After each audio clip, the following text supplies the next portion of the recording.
Capítulo 11 do livro Vitória no Deserto, do autor John Bevere. Instrumento de refino. Não é a unção que faz um homem de Deus, e sim seu caráter. Nisso vocês exultam, ainda que agora por pouco tempo devam ser entristecidos por todo tipo de provação.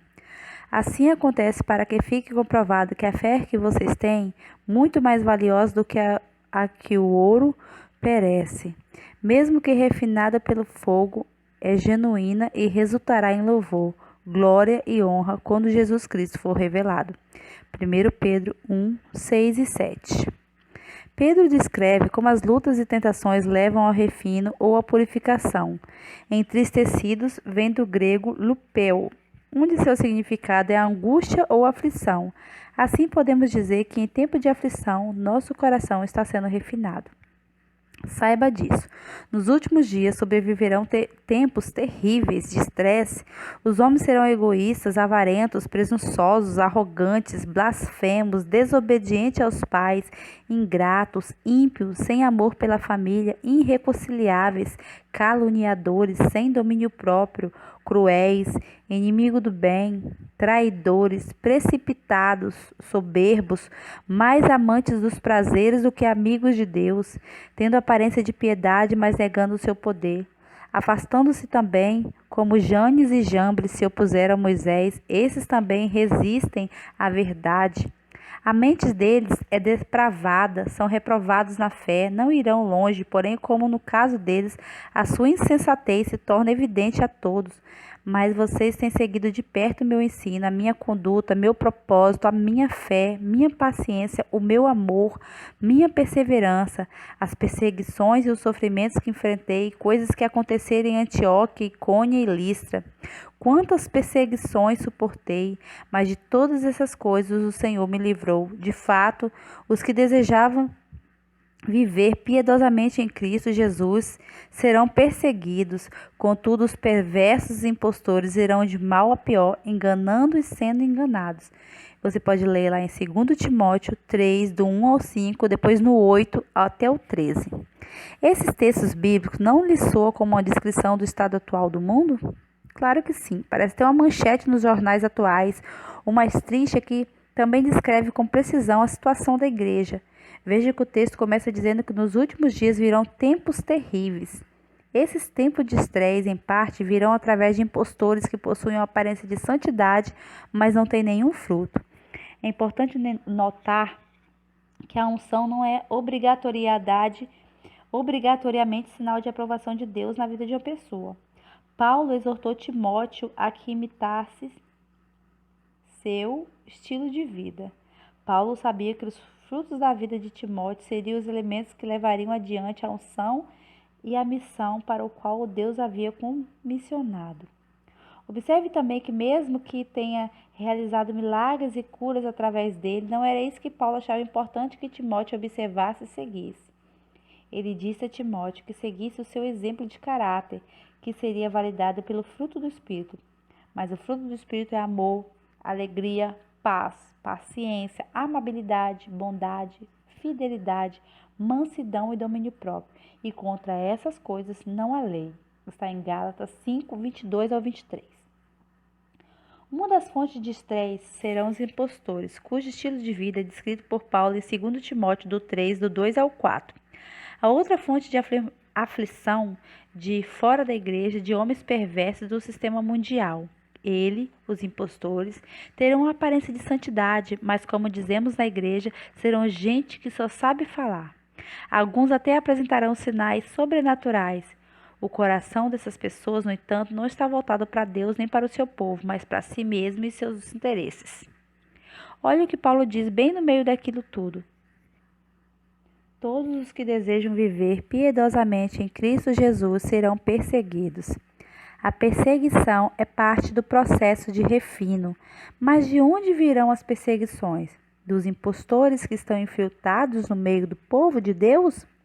É por isso que Paulo fala sobre quando Janes e Jambres resistiram a Moisés, porque eles eram da congregação do Senhor e não de fora.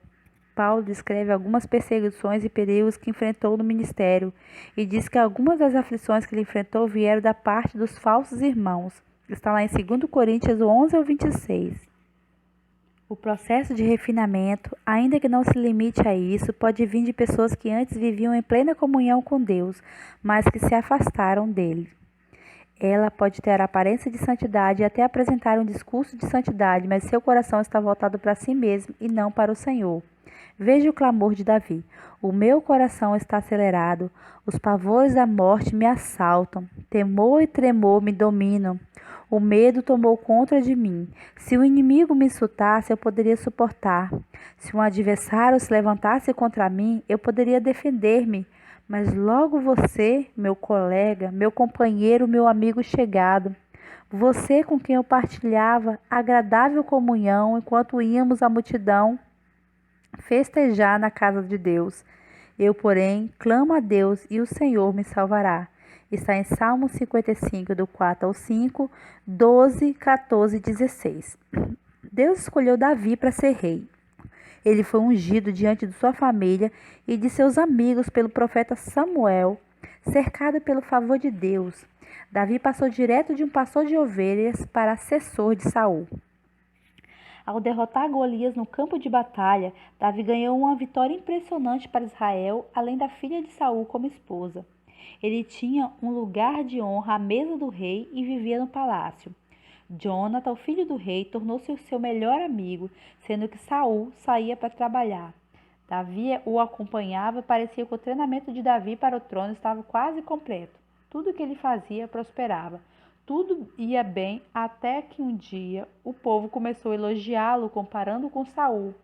Por causa da mão de Deus em sua vida, as mulheres cantavam.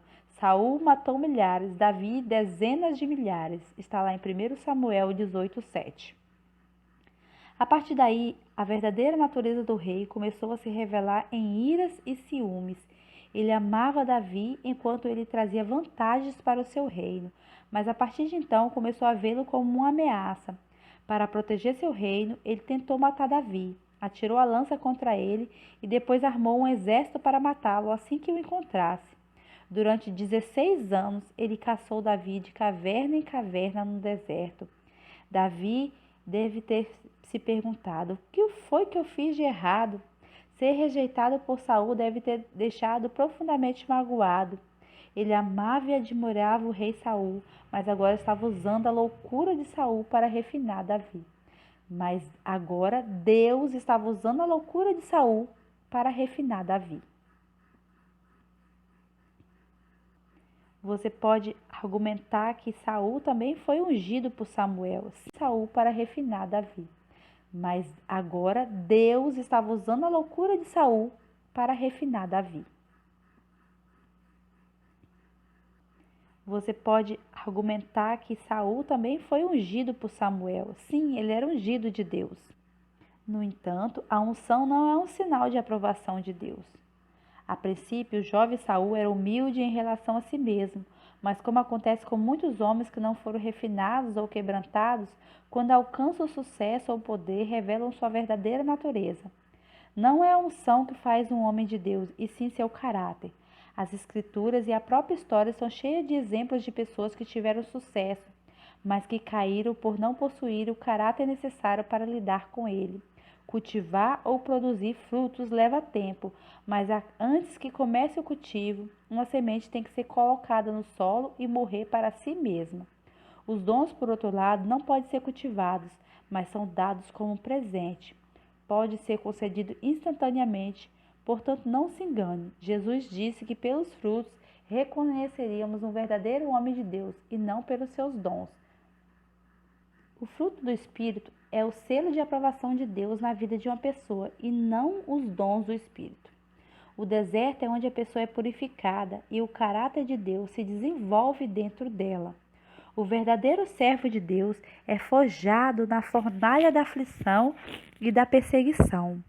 Está em Romanos 5, 3, 4, afirma que também nos gloriemos, que significa alegremos nas tribulações, porque sabemos que a tribulação produz perseverança, a perseverança um caráter aprovado, e o caráter aprovado produz esperança.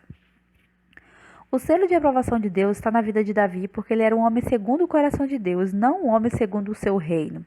O rei Saul nunca foi aperfeiçoado no deserto, por isso continuou inseguro e nunca se quebrantou. Davi, por sua vez, passou pelo deserto quando Deus usou o próprio Saul para mandá-lo para lá. Outro instrumento que Deus usa para purificar os seus servos são os crentes carnais, crentes imaturos ou membros da própria família. O relacionamento de José com seus irmãos é um exemplo disso. Ora, Israel gostava mais de José do que de qualquer outro filho, porque ele havia nascido em sua velhice. Por isso mandou fazer para ele uma túnica longa. E quando seus irmãos viram que o pai gostava mais dele do que qualquer outro filho, odiaram-no e não conseguiram falar com ele amigavelmente. E certa vez José teve um sonho e quando contou aos irmãos, eles passaram a odiá-lo ainda mais. Está em Gênesis 37, do 3 ao 5. Os irmãos de José, que juntamente com ele foram os pais da 12 tribos de Israel e tinha ciúmes dele. Num sonho, José viu seu pai, sua mãe e seus 11 irmãos se curvarem diante dele. Quando contou-lhe o sonho, foi como se jogasse gasolina no fogo.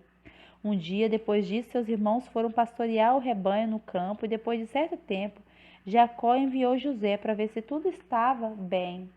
Mas eles o viram de longe antes que chegasse e planejaram matá-lo. Lá vem aquele sonhador, diziam uns aos outros. É agora, vamos matá-lo, jogá-lo num destes poços e diremos que o animal selvagem o devorou. Veremos então o que será dos seus sonhos. Está em Gênesis 37, do 18 ao 20. Eles tinham inveja de José e fizeram tudo para impedir que ele não fosse bem-sucedido, cumprindo o chamado de Deus para sua vida. Sem que ele percebesse, estava sendo usado como instrumento de Deus para que aquela profecia se cumprisse. Foi isso que o Senhor me disse certa vez. Filho, se você me obedecer, nenhum homem ou demônio poderá tirá-lo da minha vontade. A única pessoa que pode tirá-lo da minha vontade é você mesmo. O mal que aqueles irmãos irados tensionaram fazer, Deus usou como meio para cumprir o sonho de José. Enquanto comiam sentados na grama, depois de terem jogado José no buraco, viram uma caravana dos ismaelitas que passava a caminho do Egito. Judá disse então aos seus irmãos: Que ganharemos se matamos os nossos irmãos e escondemos o seu sangue? Vamos vender ao ismaelita. Não tocaremos nele, afinal é nosso irmão, nosso próprio sangue. E seus irmãos concordaram. Quando os mercadores ismaelitas de Midian se aproximaram, seus irmãos tiraram José do poço e venderam por 20 peças de prata aos ismaelitas que levaram-o para o Egito. Está em Gênesis 37, do 26 a 28. José foi levado para o Egito e vendido a Potifar. Um dos oficiais de Faraó tornou-o seu escravo, e Deus começou a fazer com José que prosperasse e ele ganhasse a confiança de seu dono. Quando José já tinha conquistado toda a sua posição na casa, a mulher de Potifar começou a assediá-lo para que dormisse com ela, mas ele se recusou, dizendo: Como poderia eu, então, cometer algo tão perverso e pecar contra Deus? Está em Gênesis 39, 9. No entanto, quando os dois estavam sozinhos na sala, ela agarrou-o pela roupa e exigiu que ele se deitasse com ela. José saiu correndo da sala, largando a capa com ela. Despeitada, ela o acusou de tentar estuprá-la. Consequentemente, Potifar colocou José na prisão de Faraó. José havia sido um mordomo fiel dos bens de Potifar, dava duro como administrador das fazendas de Potifar e fizera prosperar. Apesar disso, parecia que quanto mais perto José seguisse a Deus, pior ficava a situação. Indiretamente, a culpa era de seus irmãos, porque o venderam para o Egito. Foi o começo do deserto de José. Os sonhos dados por Deus, o favoritismo de Jacó parecia ter ficado para trás. Ali estava a oportunidade perfeita para José ficar amargurado. Ele poderia ter passado os anos no Egito planejando uma vingança contra seus irmãos. Entre 15 e 17 anos havia se passado, seria natural que a esperança já tivesse desaparecido. Como seus sonhos se tornaram realidade? Como seus sonhos se tornariam realidade? José, no entanto, estava em processo de preparação para vir a ser um vaso útil na mão do Senhor. Existem pessoas que em situação menos trágica diriam: a culpa é do meu pastor, da minha família, dos meus amigos e etc. A chamada de Deus para a minha vida não está se cumprindo por causa deles. Mas como Deus descreve a situação que José estava passando, Deus enviou um homem diante dele,